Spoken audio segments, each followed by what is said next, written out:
If reading is what you're not needing, then this summary with Jessica will really be helpful to you. Before you read this article down below, you can watch this video and it'll give you a quick rundown of what it's about. If you're going through a divorce in California and trying to figure out what happens to the house, you're not alone. This is one of the biggest, most emotional questions couples face. And honestly, the laws here can make things feel even more confusing. So let's slow this down and walk through it together the same way I would if we were sitting across from each other with a cup of coffee. I want you to understand your options, your rights, and what the process really looks like in 2025. So what actually happens to the house in a California divorce?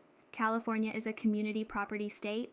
That basically means anything acquired during the marriage, including a home, is generally considered jointly owned. Even if only one spouse's name is on the title, the law often still treats the house as 50-50. And that's where a lot of people get surprised, because title doesn't decide ownership here, timing, and money do. If the home was bought during the marriage, if the mortgage was paid with marital income, if improvements were made together, the court sees it as community property. Well, there are a few common scenarios. If both names are on the title, you both legally own it.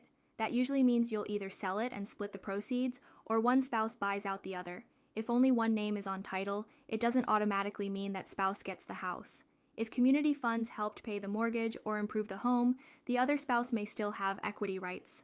Some homes are fully separate property, like if one spouse bought it before the marriage or inherited it, but even then, California has something called the Moore/Marsden calculation.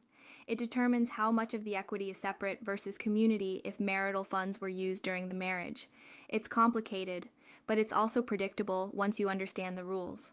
Then we're talking about a buyout. That means you determine the home's value. You calculate the community versus separate equity, and the spouse staying in the home refinances to buy out the other's share. And that refinance is important. It removes the other spouse from liability. Without that, both people remain responsible for the mortgage, even if only one person is living there. The court will often order a sale, especially if buying out isn't possible or if kids aren't directly impacted by staying in the home. Sometimes a judge might allow one spouse, usually the parent with primary custody, to stay for a period of time under what's called a deferred sale order. But that's temporary and very case dependent. Selling during the divorce happens more often than you think.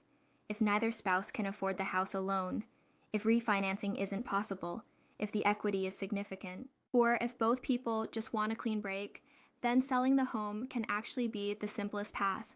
The proceeds are divided based on community property rules, any separate contributions, and whatever the divorce agreement states. Last thing, what if there's little or no equity? You still have options. Negotiate responsibility. Consider a short sale or postpone the sale until the market improves. Just know that underwater or low equity homes are more common than people think during divorce. Get clarity, get a real valuation, understand your equity, and talk to people who understand both real estate and California's divorce rules. If you want help reviewing your home's numbers, your refinancing options, or the pros and cons of selling versus buying out, reach out to Sacramento Condo Finance.